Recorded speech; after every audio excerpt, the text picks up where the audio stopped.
programmed Soldier's Tale because this is only the second time in Summerfest history that it's being done.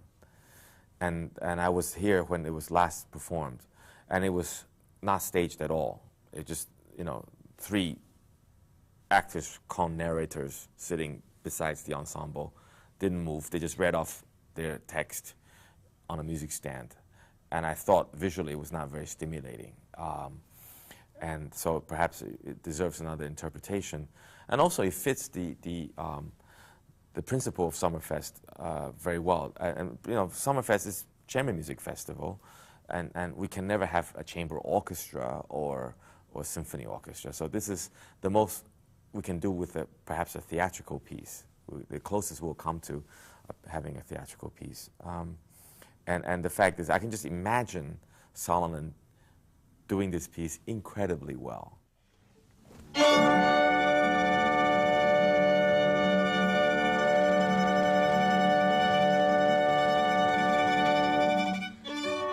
And he and I had talked about doing L'Histoire together for many years, although I ended up not playing it. But the fact that he's been wanting to do it, so I have always remembered since mid-'80s that we've been trying to put a successful L'Histoire together.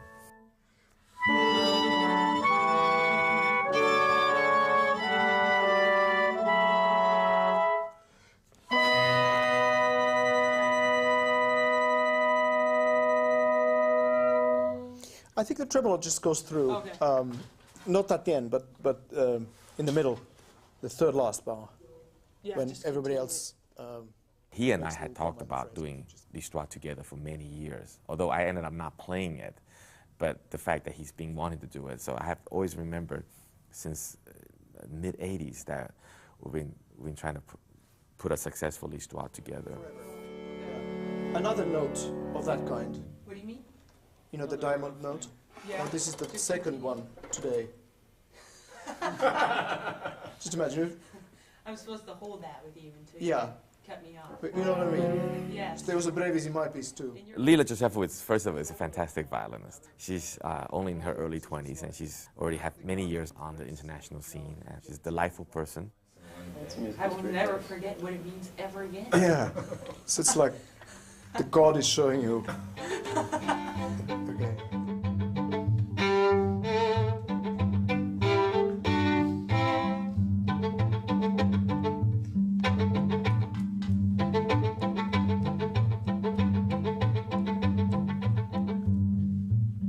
When L'Histoire des Soldats became definite, I asked her if she knows this violin part, and she actually has played it.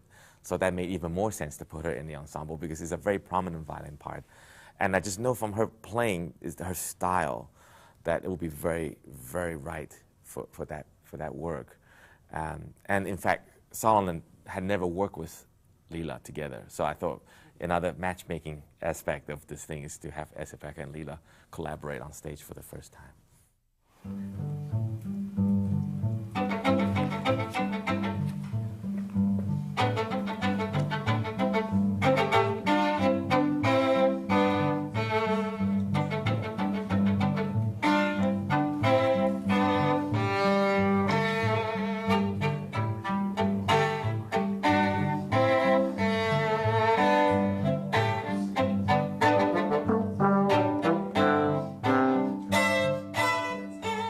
This time, you know, besides the narrator, you know, when John Malashok was willing to join forces and make it into, you know, added dance element into it, I was completely delighted. I was familiar with L'Histoire des Soldats partly because I was in a production of it years ago when I was living in Paris and was with the dance company there. And we did a fully choreographed version of the piece. So I was familiar with the music, I was familiar with the part that in the original score calls for dance. And then I know that there have been many, many variations on how much of it is choreographed, how many actors are used for it. So yeah, I was pretty familiar with the music. Here we go. Okay.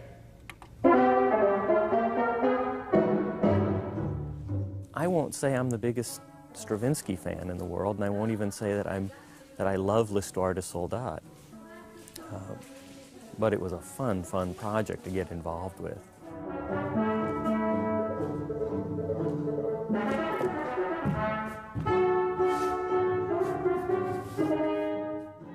appeal of the project for me, frankly, was the opportunity to work with the collaborators, to work with that caliber of musicians, to have an opportunity to work with Summerfest, which I think is a great event, great organization, chance to interact with with a really fine actor.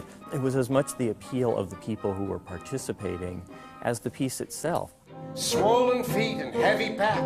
He's impatient to be back.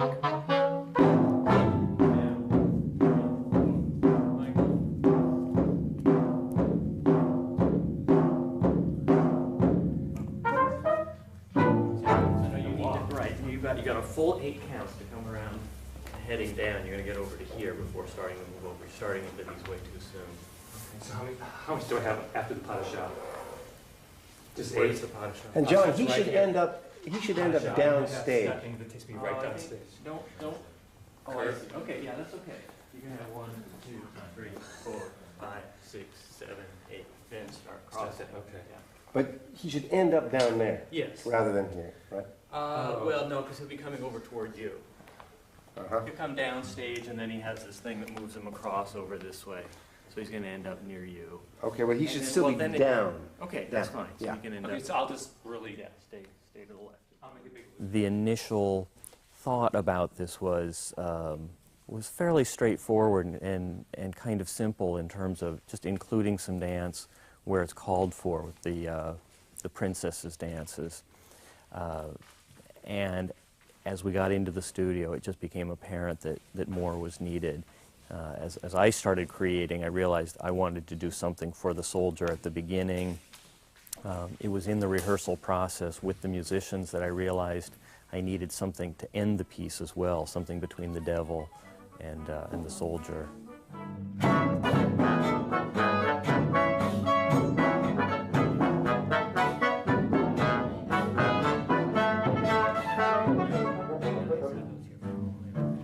Marching on up the hills and down. Thank you.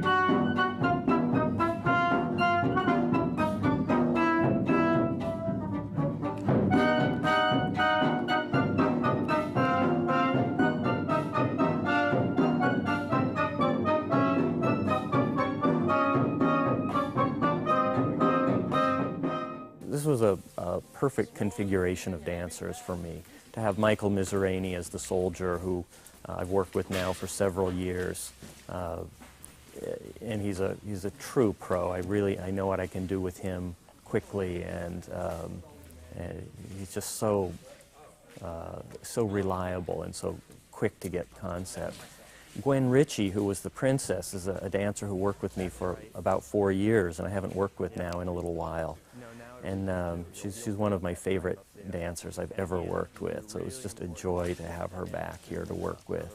And Troy Sellers, who was the devil, is new. He's new with me with the company, and is going to be just an incredibly talented dancer. He's young, and he's got tremendous energy and facility, and this was really my first opportunity to work with him, which was great.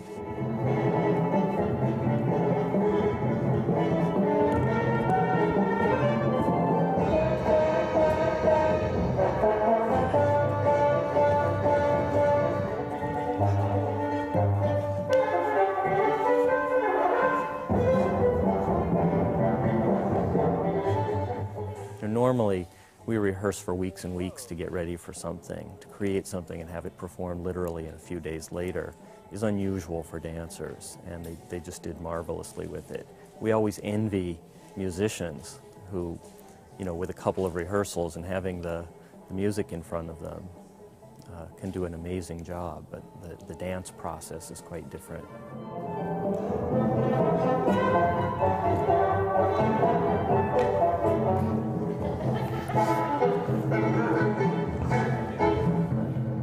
It's a rare treat for dancers to get to work with musicians of this caliber. There's really nothing like that blend of live music and dance, and with that quality of musicians, it's really exciting for them. They were aware of the opportunity that they were being given.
Ladies and gentlemen, the story of a soldier.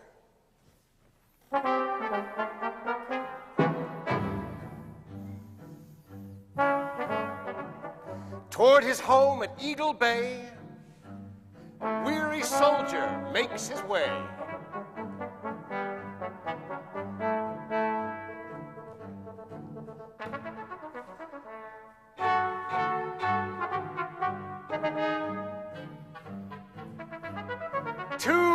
Leave at last in sight, on the go from morn till night.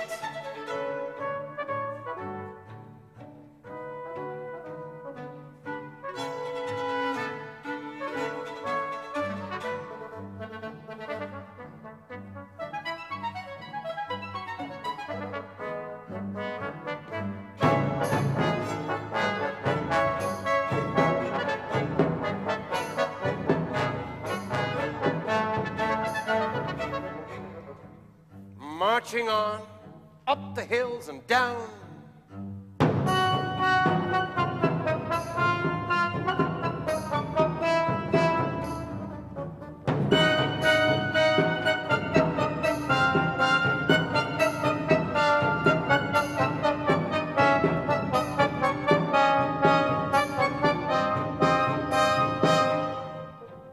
Swollen feet and heavy pack, he's impatient to be back.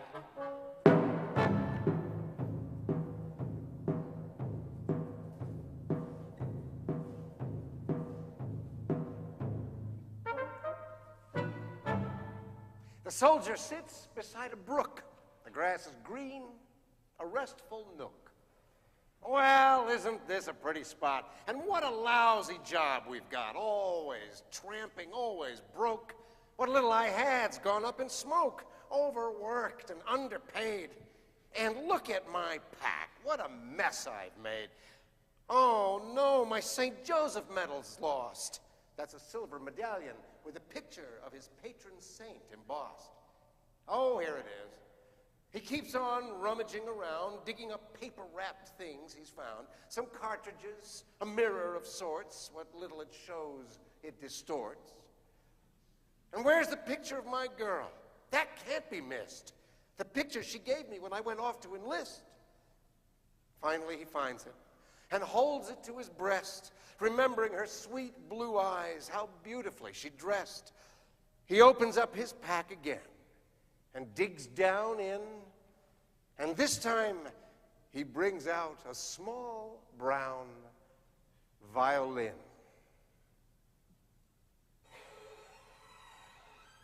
I bought it cheap. The tone's not rich. You have to keep screwing it up to pitch. He turns the pegs, then lifts the bow. His fingers make the music flow.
A strange old man approaches the soldier and says, "Hey, give me your violin."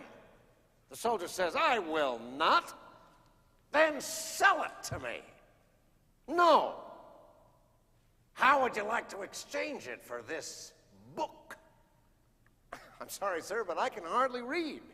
"Then this book is perfect. Just your speed. It's a book you don't even need to read. And not just a book, it's wealth untold. Just open it up, and lo and behold, banknotes, securities, and gold." "Well, let me have a closer look." "Why, sure, of course. Here, take the book." Short-term collateral, rates of exchange. All these words sound very strange. I can read it all right. It's still Greek to me. "Oh, you'll get the hang of it. Just wait and see. Pretty soon you'll know all there is to know. So why don't you trade me for your fiddle and bow? But for a book that offers me gold and such? This old violin didn't cost that much. If this book is really all that you say, I think I'd be cheating you, in a way. Such honesty as yours should be repaid.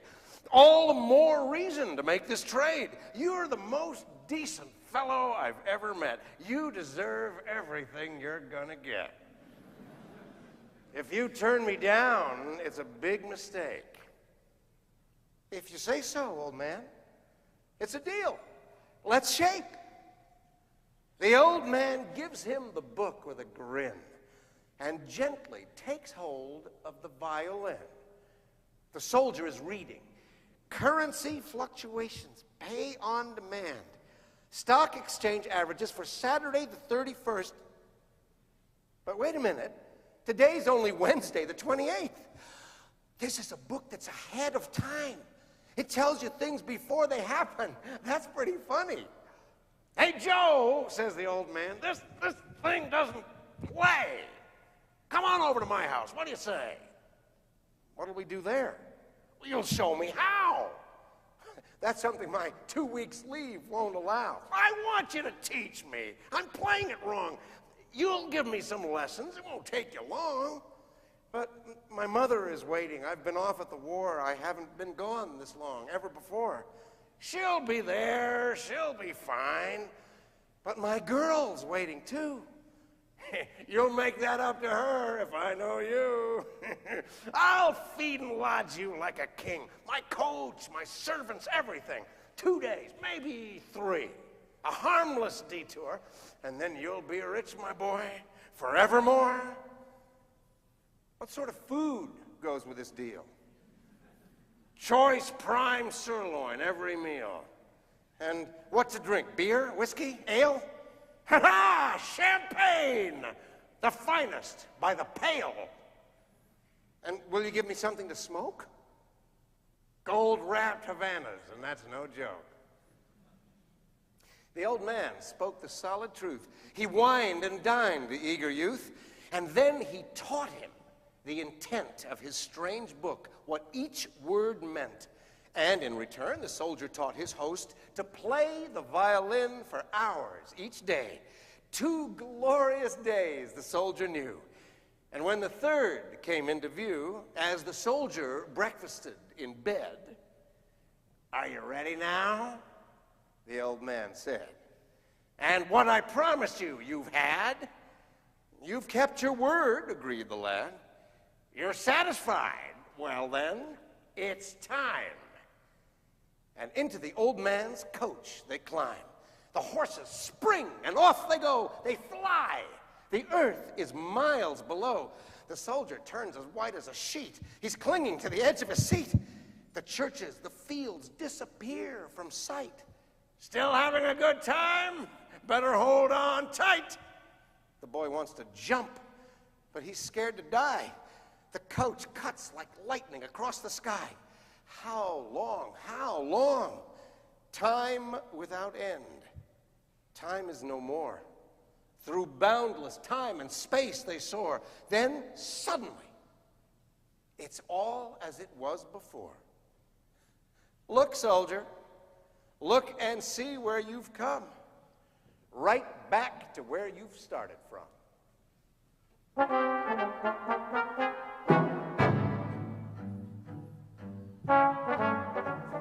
Toward his home at Eagle Bay, a weary soldier makes his way.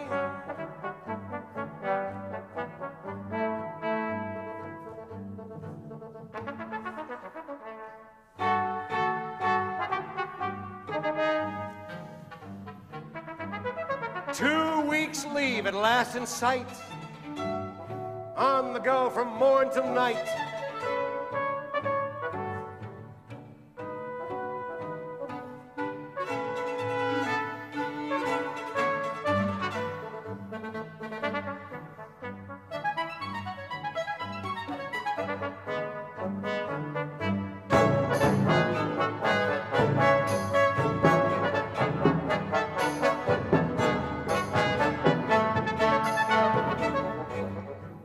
Marching on, up the hills and down.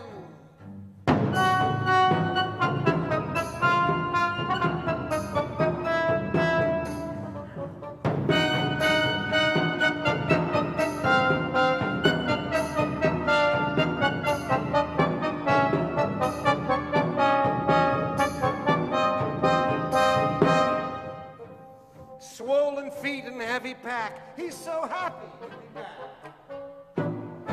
And so you're here, your own hometown. Look, there in her garden, Mrs. Brown.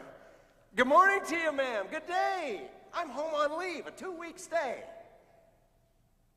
She doesn't hear. Oh, but see, there's Pete, driving his cart down Walnut Street. Hey, Pete, I'm home at last. He makes no sign. He drives right past. What's wrong? Hey, Pete, old friend, it's me. Don't act as if you didn't see. But Pete drives on without a word. It's just as though he hadn't heard. There's the schoolhouse and the station, all the folks he knows, women, men, and children. Why do they stare at me so? What's the matter? What can it be? They've turned away. Are they afraid of me? A door is closed. Another. No one hears you speak. A window slams. Another door. Its rusty hinges creak. Look, there's your mother. But she runs from you and screams. You turn, who's that? The girl you love. It seems she's married, not to you. She's got children, too. Oh, you thief! You double-dealing crook! Now I know who you are. You and your book. Oh, God, I'm so thick between the ears. It wasn't 3 days. I've lost 3 years. I was weary and hungry, and he used me as a tool, and I believed him. I listened like a fool. And I gave him my precious violin, too. Oh, what shall I do? What shall I do?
The hours pass, and on a country lane, a solitary figure leans on a cane, a merchant in this lonely place.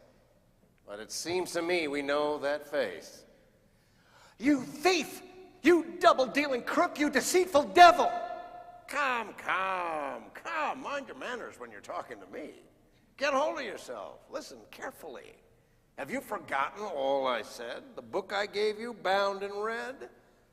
I have your book. It's in my pack. And there's nothing that you lack.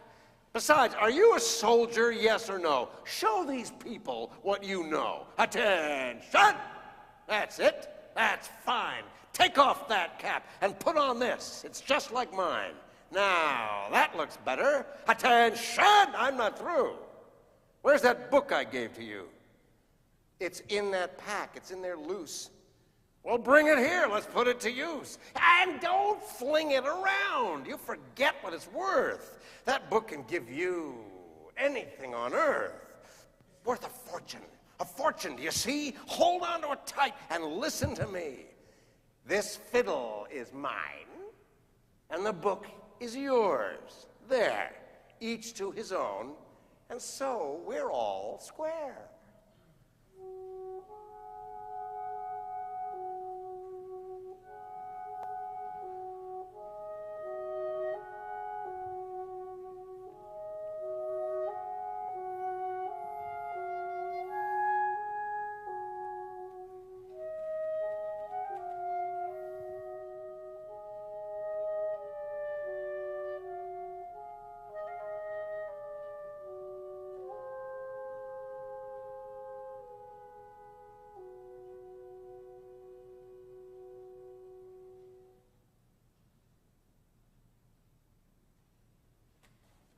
He took the book and began to read, and the words meant money, more money, and still more money, as much as a man could need. He used it to settle up his affairs and became a peddler, a seller of wares. Ladies, take your choice of these imported fabrics, all the latest shades: sky blue, sea blue, powder blue, and navy blue, pearl gray, silver gray, lavender, and plum, apple green, olive green, pine green, and forest green, checks and plaids, silks and satins, crepes and wools, brocades and velvets, all at bargain prices. On this he rose by leaps and bounds, millions of dollars, billions of pounds. First, you're a peddler selling your wares, but finally, no need for merchandise. Who cares? You've entered into the spirit of it all, using others and watching them fall. Because you know for certain what they only guess. Whatever you ask for, the answer is yes. Perhaps he cheats sometimes, and maybe he steals. Is this a time to fret about ideals? It's not just a book. It's wealth untold. Just open it up and lo and behold, banknotes, securities, and gold. I'm going to die someday. I might as well live and grab for myself what the world's got to give. That devil was right. He gave good advice. There's nothing you can't have if you can pay the price. I've just got to say, give me this, and now that, because I can pay. It's all mine. It's all... He stops. It's all nothing. All nothing. Nothing at all. What am I saying? What's the matter with me? I have everything, and that's nothing. Now he can see all that you want, all of the time, all of the prizes that wealth can provide, and they don't mean a thing. They are empty inside. False things, dead, rotten. You buy and you sell, and it all comes to nothing. An empty shell. Oh, but remember the things you had before, the real, the true, good things that now everyone has but you, that you have no more. The only things worth having.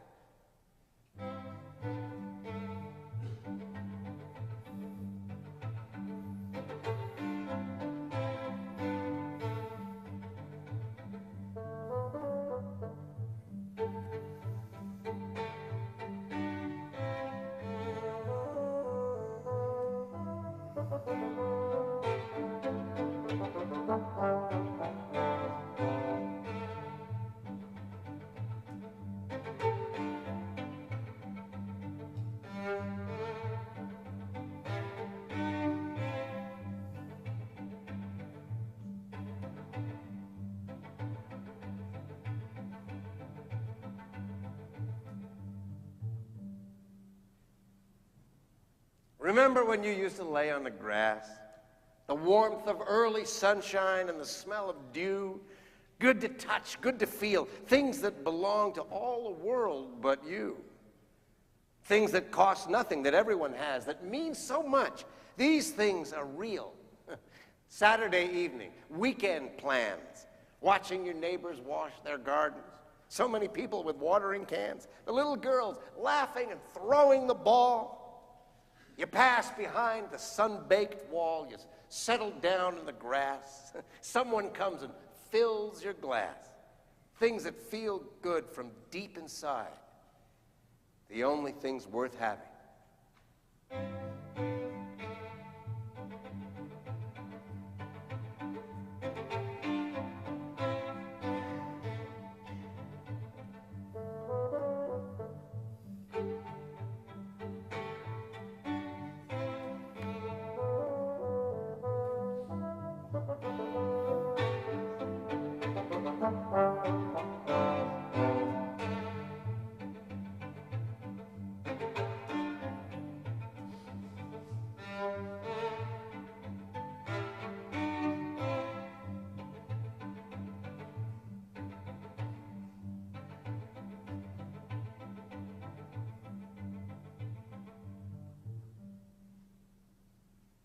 They have nothing, and yet they have it all.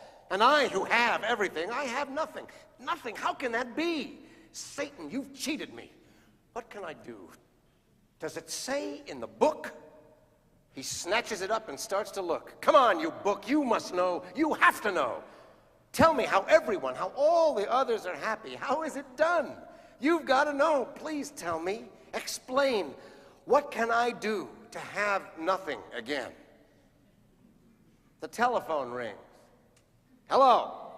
Sir, referring to your monthly account statement. Not now, I'm busy. Again, the phone rings. I told you not now, later. This book must know the secret. Answer me. What can I do to be as I used to be? I've been proud and envied, but in my pride, my heart is dead to the world outside. I'm rich beyond reason. A billionaire times 10, but I walk as a ghost among living men. The soldier throws the book to the floor, and a strange old woman opens the door. Please, kind sir, may I come in? What do you want? Forgive me, sir, you dropped your book. Thanks. Well, what are you waiting for? I'll explain, sir.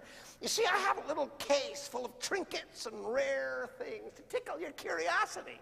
No, thank you. Please, sir, a little generosity. All right, here, take this coin. Sir, I do have my dignity. I always earn what comes to me. Now, let me show you some lovely things. Watches, necklaces, and rings. Some delicate lace. Oh, you have no wife. Well, we all have hardships in our life. Say no then. Come, don't be afraid. I'm just plying my humble trade. A silver medallion engraved on the back? A mirror, perhaps? No, there's more in the pack.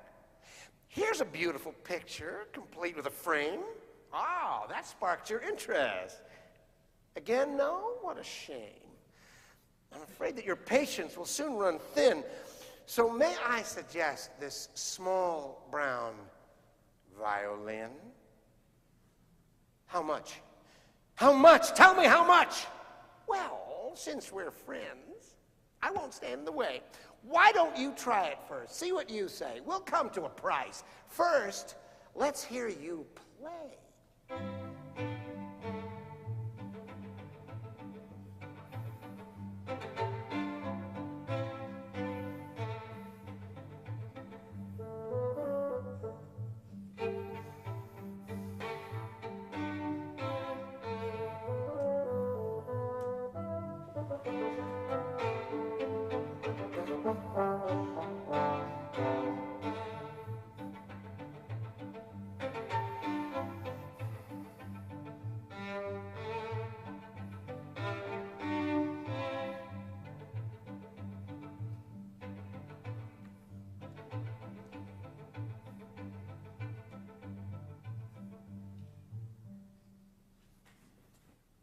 The soldier draws the bow across the strings, but from the violin there comes no sound.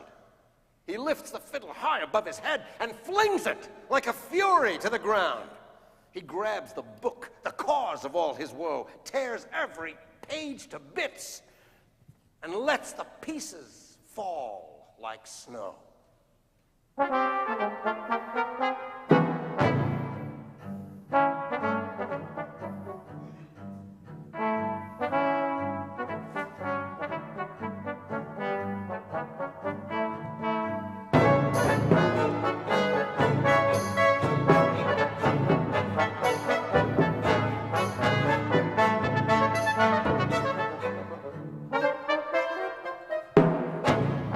On the road to Eagle Bay, a weary soldier's lost his way.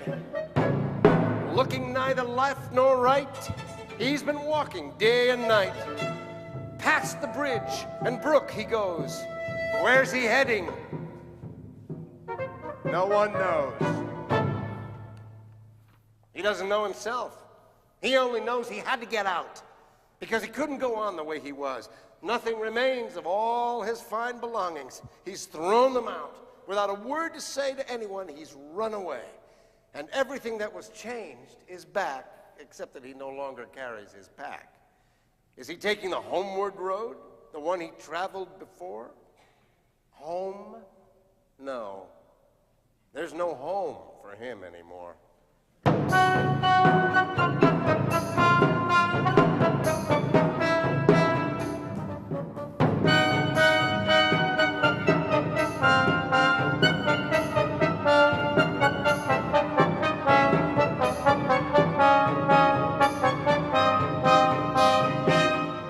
Turns and goes a different way. He can't stay on his way, on his way. He comes to another country, to another village square. He sees a roadside inn and thinks, I'll have a drink in there.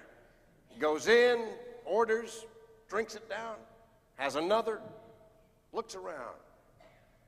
He gazes at the muslin curtains gathered up with silk cord, fine white muslin, scarlet cord, pretty curtains, pinned around the leaded window panes through which he watches leaves moving in the wind. But what's this? Suddenly the world outside comes crashing in again. They're beating drums, it's very loud. The soldier joins the growing crowd. A crier reads a royal proclamation. Hear ye, hear ye! The daughter of the king who rules this nation is sick. She does not eat, she does not sleep, she does not even speak. Her Majesty will give his hand in marriage, and with it all her royal wealth, to whosoever can restore her health. Just then, a man walks up to the soldier and says, how do you do? You don't know me. I don't know you, but I was once a soldier too. I saw you walking by and looking rather low, and I thought, I'll go over and say hello. I'll try to cheer him up just for old time's sake. You see, this just might be your lucky break. Did you hear? The daughter of the king. It's made for you. It's just the thing. It's not for me. I have a wife. But you've got no woman in your life. Why not take a chance? It's free. You go, you say, I'm an Army MD. What they want is a doctor. Go apply. Even if you fail, it's worth a try. Why not, says the soldier, and thanks for the tip. And he's up and he's out of there quick as a whip. He comes to the palace yard, and there he's stopped by a uniformed guard. The sentry asks whom he wants to see. My friend, it's the king who wants to see me.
Well, and after that they rang a bell and the king himself appeared at the door. He asked, "Are you a doctor?" "Yes, medical corps. There have been so many charlatans and no one's found the cure." "Oh, I have the perfect remedy. Of that you can be sure." "Tomorrow, then. I have my doubts. You seem so immature." Well, things are picking up again. They're going very well. That fellow had the right idea. It just proves you can never tell. He picks up a deck of cards. Let's see, what will my future turn out to be? Come on, cards, what do you say? 7 of hearts, 10 of hearts, nothing but hearts. Trumps all the way. Just think, a girl to call my own after so many years alone. It's true, why not? Why shouldn't it be? I'll have a wife only for me. And what's more, a princess, too. But someone's here ahead of you. Remember the time you got so mad and you threw away that fiddle you had? You were rich and esteemed, and yet silly enough to become upset. I picked the violin up, right where it was tossed, and now, my poor young friend, you're lost. 7 of hearts, 10 of hearts, trumps all the way. You told yourself, this is my lucky day. Well, do you still believe that's true?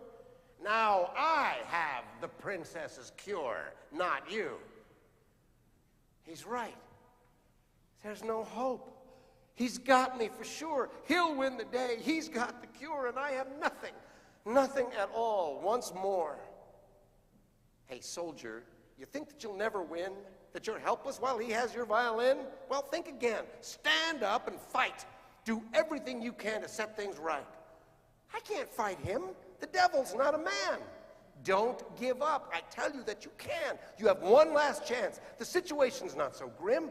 He controls your soul because you still have money that you got through him. Get rid of every cent he ever gave you. Play cards and let him win. That will save you. The soldier turns toward the devil. Hey, I've got money. Want to play a hand?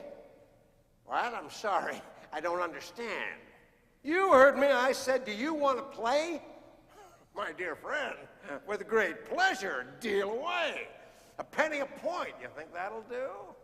Make it $1. That's fine. It's up to you. They cut the cards. The game begins.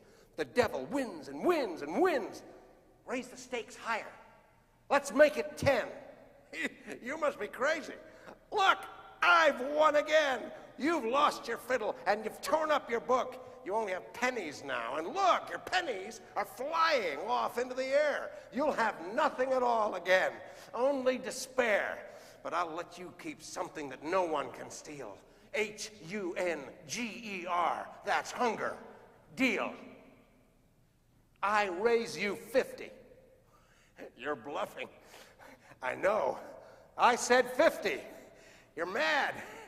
My nerves. Take it slow.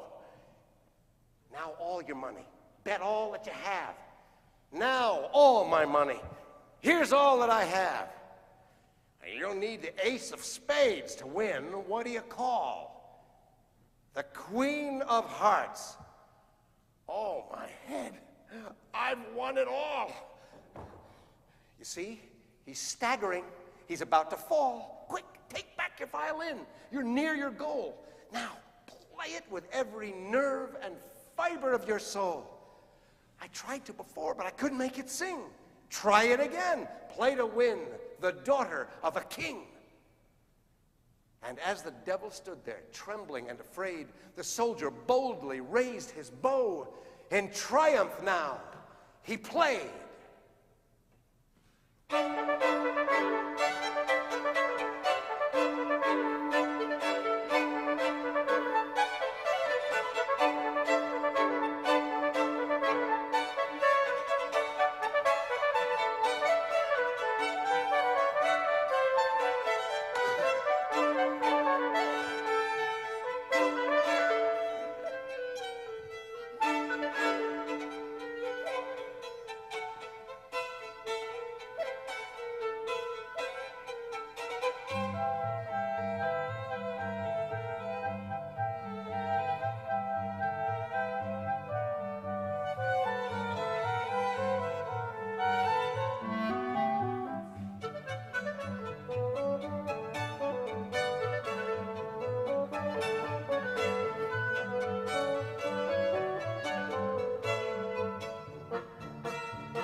And he will bring you back to life.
Once again, music has charmed the savage breast. The lovers stand in holy wedlock.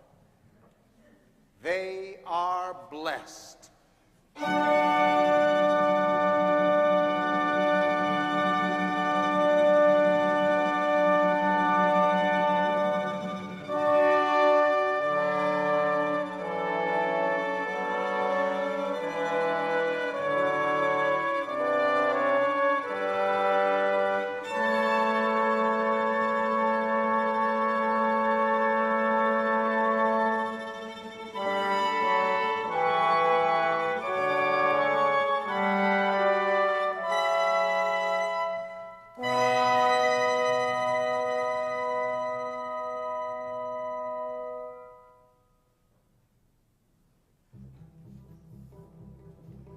All right, I shall have to wait, but this realm of yours is not so great.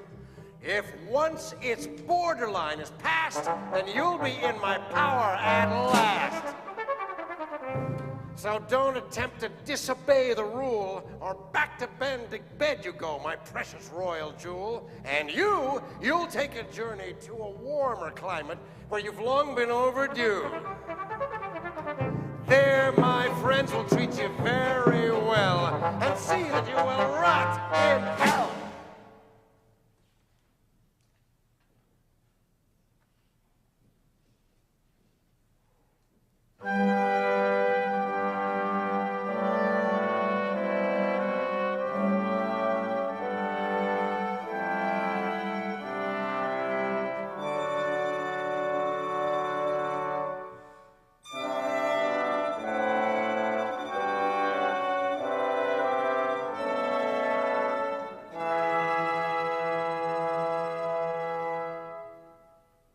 Why do we yearn to add what we once had to what we've got?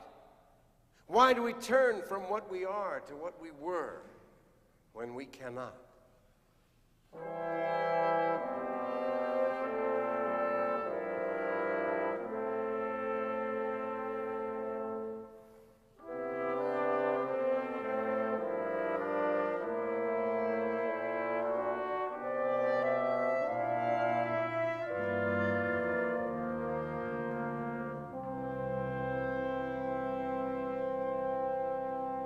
Why not account our joys, twice blessed with each new day begun?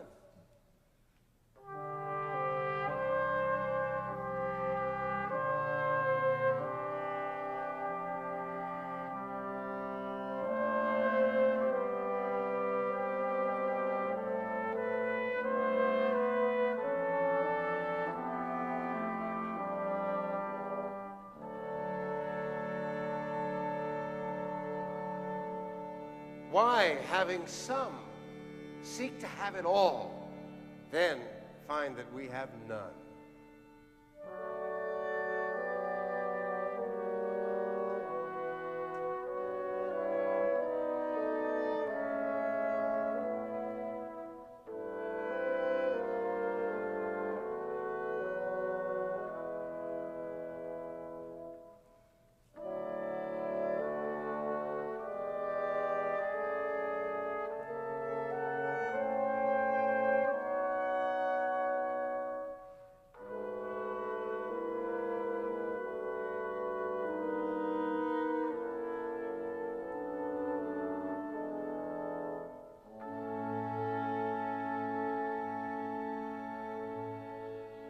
I have everything, the soldier thinks.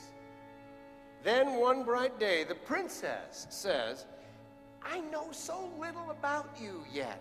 Tell me, what were you like in the days before we met?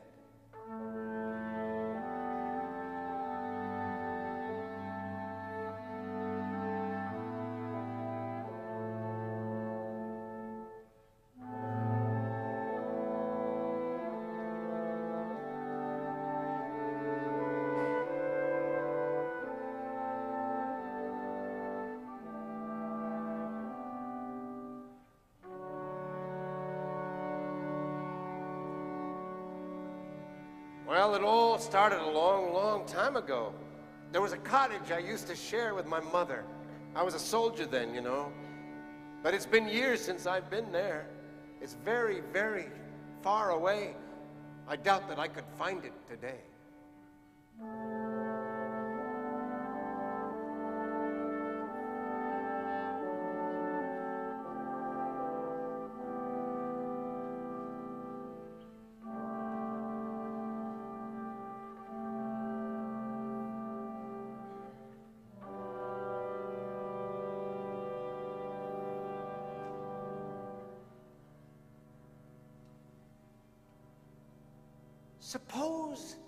Suppose we went there. No, you know very well the devil said it's forbidden. Oh, but suppose we just go. No one would ever know. She looks at him and smiles and says, you want to? I can see that you do. It isn't much to ask of you. Oh, please, say yes, say yes, say yes. He says, come over here to me. Not until you've told me yes. And so he thinks, if we did go, perhaps this time my mother will remember me. Why not? Just to pay a call, and she could come to live with us. Then I really would have it all. The miles speed by, and soon the old village steeple looms into view. He seems to know the people. The princess falls behind him, and then, alas, the borderline the devil warned him not to pass. Look out! It's just one step from where you are. Go one step more, and you'll have gone too far. He calls her, then turns back towards the town, hesitates a moment, makes his choice. He walks across the borderline. The devil's there and screams with laughter. You're mine forever after. You've passed the point of no return, my friend. There's no going back. This is the end.